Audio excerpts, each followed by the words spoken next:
Ny mofinaina isan'andro atolotry ny mpitandrina rakotina valina maoly. Ampifanarano iaravanantsika tratry ity zomafa 1 ny volana Jolay ity. Ny mofinaina izay voalahatra ho antsika dia ny bokin'i Isaia mpaminany, Isaia 120, Isaia 120, andiny voalohany ka hatramin'ny andiny fahafito. Isaia 120, andiny voalohany ka hatramin'ny fahafito, vakitsika amin'ny anaran'i Jesosy. Izao no lazain'i Jehovah amin'ny voahosiny dia Kirosy, izay notantanako tamin'ny tanany ankavanana, mba andreseko firenena eo anoloany, sy hamahako ny fekibon'ny mpanjaka, mba hamoako varavarana eo anoloany ka tsy hirindrina intsony ny vavahady. Handroso eo alohanao aho, ary handravona ny mikitoatoana, sy hanorotoro ny varavarana farahina, ary hanapatapaka ny hidi-vy. Dia omeko anao ny rakitra ao amin'ny maizina, sy ny arenana fenina ao amin'ny mangingina, mba hahafantaranao fa izaho ny Jehovah izay niantso anao amin'ny anaranao. Dia Andriamanitry ny Israely, no ny amin'ny Jakoba mpanompoky sy ny Israely voafidiko no niantsoko anao tamin'ny anaranao, sy nanomezako anarana malazo anao na dia tsy nahafantatra azy ianao. Izaho ny Jehovah fa tsy misy hafa, tsy misy Andriamanitra fa tsy izaho. Izaho efa nampisikina anao kanefa tsy nahafantatra ianao, mba ahafantarana hatrany amin'ny fiposahan'ny masoandro ka hatrany amin'ny fileteny fa tsy misy hafa tsy izaho. Izaho ny Jehovah fa tsy misy hafa. Dia izaho izay mamorona ny mazava sy mahary ny maizina, manao ny fiadanana sy mahary ny loza. Izaho Jehovah no manao izany rehetra izany. Ray Masino, manomasinana amin'ny fahamarinana ny teninao ho fahamarinana. Amen. Faminaniana ny amin'ny Kirosy izay mpanjakan'ny Persa ity resahantsika ho mofinaina ity ry havako ampitainantsika no lalan'ny Isaia mpaminany. Kirosy izay tondron'ny Isaia mpaminany ho mpanompon'i Jehovah, tondron'i Jehovah izany ho mpanompon'i Kirosy. Mbola tao anatin'ny fahababoana tany Babilôna zanak'Israely no nampanantenain'ny tompo famonjena, ary i Kirosy izay mpanjaka jentily, izy mpanjakan'ny Persia no nampanantenain'ny tompo ho fitaovana hamonjena ny zanak'Israely teo ambany vahofon'ny Babilôniana. Raha maka ity andiny ity isika dia afaka mamaly fanontaniana tsara manao hoe manahoana moa izany olona fiasan'Andriamanitra izany? Kirosy eto dia ambaran'ny tompo manao hoe fiasana eo am-pelantanan'ny tompo, fiasana eo am-pelantanan'Andriamanitra i Kirosy. Ary raha fiasana eo am-pelantanan'Andriamanitra Kirosy dia inona no ataon'Andriamanitra ho azy? Voalohany indray misongadina roa mamaky ity 120 ity tsika dia izao: ny olona fiasan'Andriamanitra tahaka ny Kirosy dia izao fiasana izy. Tsy voatery ho nahafantatra an'Andriamanitra akory Kirosy teto, ary Kirosy ary tsy nahafantatra koa hoe fiasana nataon'Andriamanitra izy satria Kirosy dia mpanompo sampy. Saingy Andriamanitra mahafantatra fa nataony fiasany Kirosy. Toy ny milaza fa azon'Andriamanitra ampiasaina avokoa mba hamonjena ny olona na dia ny tsy mpino azy. Azon'Andriamanitra ampiasana fiasana avokoa na ny tsy mivavaka aza mba hamonjena ny mpivavaka. Indray mantsy ny mpivavaka mieritreritra hoe ny mpivavaka ihany no mamonjy ny mpivavaka, fa ny tsy mpivavaka dia tsy manan-draharaha hamonjy ny mpivavaka. Tsia, raha izay dia manam-petra Andriamanitra, fa Andriamanitra tsy manam-petra. Azon'Andriamanitra ampiasaina avokoa na olona, na zavatra, na fotoana, na inona mba hamonjena ny mpino, na hamonjena ny mpivavaka, na hamonjena ny mpanompony. Porofon'izany hoy tsika teto Kirosy dia tsy mpanompon'Andriamanitra, saingy nataon'Andriamanitra hoe voahosony. Dikany hoe voahosony izao navahany, dikany hoe navahany dia izao nofidiny, nofantenany ary nataony fiasana. Ny mpanompon'Andriamanitra izay ataon'Andriamanitra fiasana dia izao ataon'Andriamanitra eo ambany fahasoavana na dia inona na inona fitrangan-javatra. Eto Kirosy dia hoy ny tompo manao hoe ianao ange tsy nahafantatra akory, tsy nahalala akory ianao, tsy nino akory ianao, saingy izao hataoko fiasana ianao. Havako ny mpanompon'Andriamanitra izay ataon'Andriamanitra fiasana dia eo ambany fahasoavan'Andriamanitra. dikany hoe mba nifahasoavan'Andriamanitra dia zao tsy voatery ho miankina amin'ny finoantsika ny mahatonga antsika ho fiasana operan-tanan'Andriamanitra fa miankina amin'Andriamanitra irery ihany. Mahatonga antsika ho fiasana operan-tanan'Andriamanitra tsy miankina amintsika, tsy miankina tamin'ny toetrantsika. Raha miankina amin'ny toetrantsika io dia zao mirehareha isika hoe za nge tsara. Raha miankina amin'ny toetrantsika io dia mirehareha isika hoe za nge mahay. Raha miankina amin'ny toetrantsika io dia mirehatsika hoe za nge masina. Fa tsy niankina tamin'ny toetrantsika ny fodianan'Andriamanitra antsika, fa niankina tamin'Andriamanitra irery ihany. Ny fiasana operan-tanan'Andriamanitra dia zao fiasana izay ambany fahasoavan'Andriamanitra ka Andriamanitra ny mampiasa azy. Fa ny zavatra faharoa sehoany zany hoe fiasana operan-tanan'Andriamanitra zany tsy eo ambany fahasoavan'Andriamanitra ihany. Fa ny fiasana operan-tanan'Andriamanitra dia zao manjary hialoavan'Andriamanitra lalana. Handroso eo manoloanao aho, handravona ny emokitotoana andininy faharoa, hanorotoro ny varavarana varahana, hanapatapaka ny hidi-vy. Zany hoe Andriamanitra rehefa mifidy ny olona iray ho fiasana, ataony eo ambany fahasoavany ny fiainany. Fa izao hialoavan'Andriamanitra lalana izy. Hialoavan'Andriamanitra lalana izy ary eo anatin'izay mety ho sarotra lalovana zay mahafiasana azy dia Andriamanitra ny melo lalana azy. Moa manao hoe rehefa antsoin'Andriamanitra isika ka ataon'Andriamanitra ho mpanompony dia Andriamanitra no mamaha ny olana eo anoloantsika. Amin'ny fanatanterahana alay-asa tian'Andriamanitra ho tanterahina. Ny fiasana mantsy dia zao, ny fiasana tsy manira-tena, zay mahafiasana ny fiasana. Ny fiasana tsy mibaiko ny tompo ny fiasana kosa. Raha mitana angady ianao tsy ny angady no mibaiko anao fa ianao no mibaiko ny angady. Saingy rehefa angady ampiasaina dia karakaraina, dia ranitina, dia tandremana. Dia izay sary izay no ahatakarantsika ny hoe fiasana Kirosy eto ka fiasana ambany fahasoavan'Andriamanitra dia Andriamanitra melo lalana azy, mahafantatra ny ampiasana azy. Tsy ny fiasana ny manery ny mpampiasa azy fa ny mpampiasa azy no mahafantatra ny ampiasana sy ny antony ampiasana an'ilay fitaovana. Zany revako malala fiasan'Andriamanitra ianao, fiasan'Andriamanitra isika. Tsy mandaza handaminan'Andriamanitra ny fiainantsika akory isika. Tsy mandaza hitondran'Andriamanitra ny fiainantsika isika fa mahatoko tsotra fotsiny izao fa melo lalana antsika Andriamanitra. Ary rehefa melo lalana Andriamanitra dia zao hoy izy manao hoe ny varavarana mirindrina mivoha. Ary ny kitotoana na ny lalan-tsarotra manjary miravona, ny gadra mamatotra, ny hidi-vy manjary tapatapaka. Mihoatra noho izany homeko anao ny rakitra ao amin'ny maizina, ny arenana fenina atao amin'ny mangingina. Zany hoe ny fiasana operan-tanan'Andriamanitra tsy hoe ampian'Andriamanitra hiaro lalana ihany Andriamanitra fa omen'Andriamanitra azy koa izay rehetra ilaina.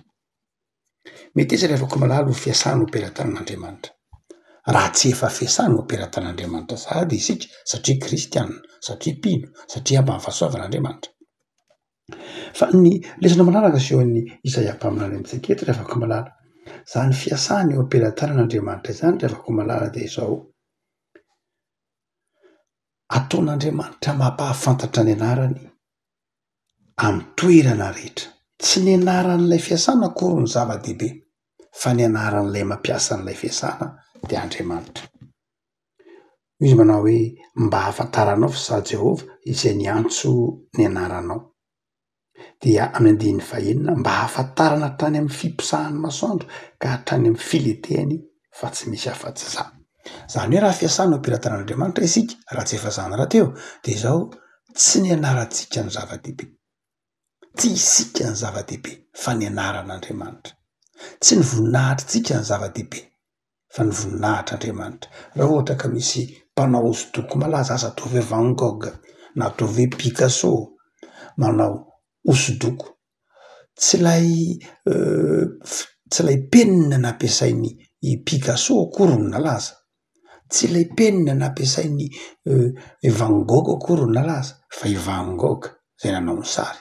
Dia tahaka izany koa ny mpanompon'Andriamanitra fiasana operan-tanan'Andriamanitra tsy ny voninahitry ny tenany, tsy izay ny zava-dehibe fa ny voninahitry ilay mpampiasa azy. Ary izay no tian'Andriamanitra ho takatritsika izay fiasana operan-tanan'Andriamanitra.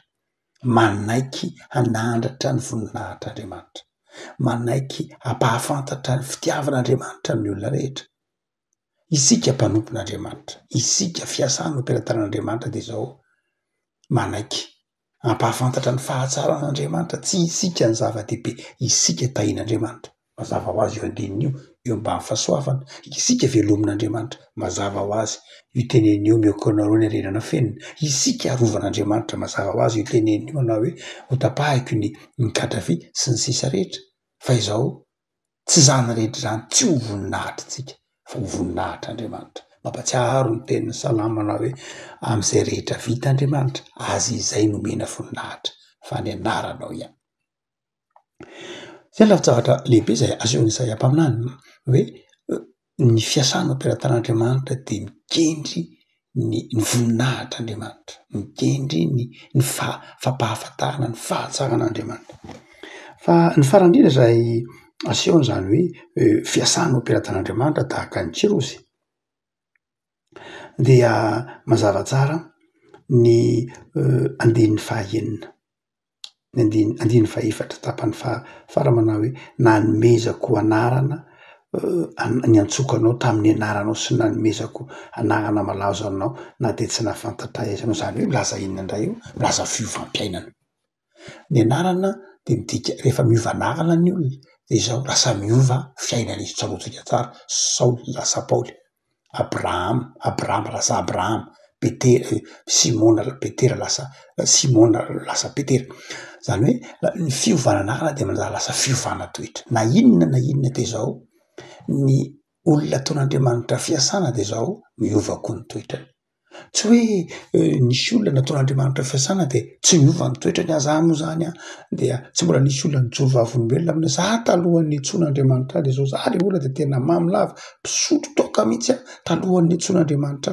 talohan'ny nahafiasana fa rehefa natson'Andriamanitra nataon'ny fiasana de zao mbola pisotro toka ihany tsy misy olona nijoro vavolombelona tahaka zany fa izao ny olona rehefa ataon'Andriamanitra fiasana de miova ny toetrany ary ny manova ny toetran'ny olona tsy lay olona ny manova ny toetran'ilay fiasana tsy lay fiasana fa izao ilay tompon'ilay fiasana lay manamboatra n'ilay fiasana no manamboatra azy ataovy hoe misy angady ampiasainao dombobe lay angady tsy mavitiny iny alainao lay angady entinao eny amin'ny mpanefy raha nitinao de miova izy lasa maranitra izy takizay keo isika fiasana ataon'Andriamanitra miova isika zay dikany zany na ny anarana anao malaza novan'Andriamanitra lay maha isika atsika satria ataon'Andriamanitra fiasana isika tsy itsika ny manova tena raha isika manova tena de tsy ambany fahasoavana tsony tsika fa vitatsika zany miova miherin'ny tenatsika fa satria tsy vitatsika manova ny herin'ny tena manova antsika iova etsara de Andriamanitra no manova antsika zay ny mahafahasoavana ny fahasoavana de zay eto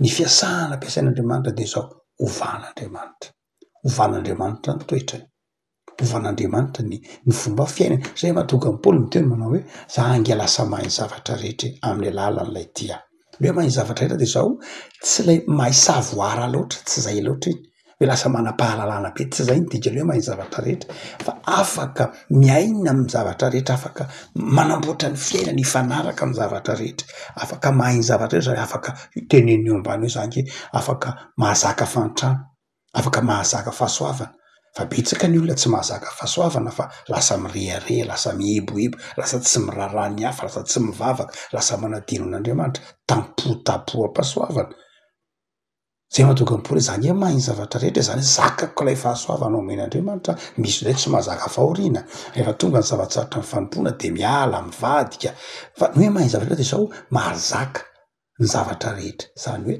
afaka miaina amin'ny fitrangan-javatra rehetra mena fitahiana mahay misaotra mandalo zavatsarotra mahay mifaly amin'ny andraikitra omena mahatoky de izay toe-javatra hoe tsy toetra voajanahary tao anatin'ny olona na noalana koa tsy toetra ny olombelona mpanota fa toetra ny men'Andriamanitra ny olona zay nataony fiasana afaka malala hoy Jesosy tsy anareo no nividy hafa izaho no nividy anareo de izany nanendry anareo mba hamo no zany de afaka malala fiasana operan-tanan'ny tompo isika de matoky fa ny tompo no miaro miantra melo lalana manefy mitaiza manova mba hatonga atsika ho fiasana matoky operan-tanan'ny tompo inona no rasan'ny tompo amintsika finoana fanetretena fifaliana ny fiasana operan-tanan'Andriamanitra de zao olona mino fa Andriamanitra no mitondra azy olona manana fanetretena fa ny vokatra rehetra zay entiny de tsy avy amin'ny vava amin'Andriamanitra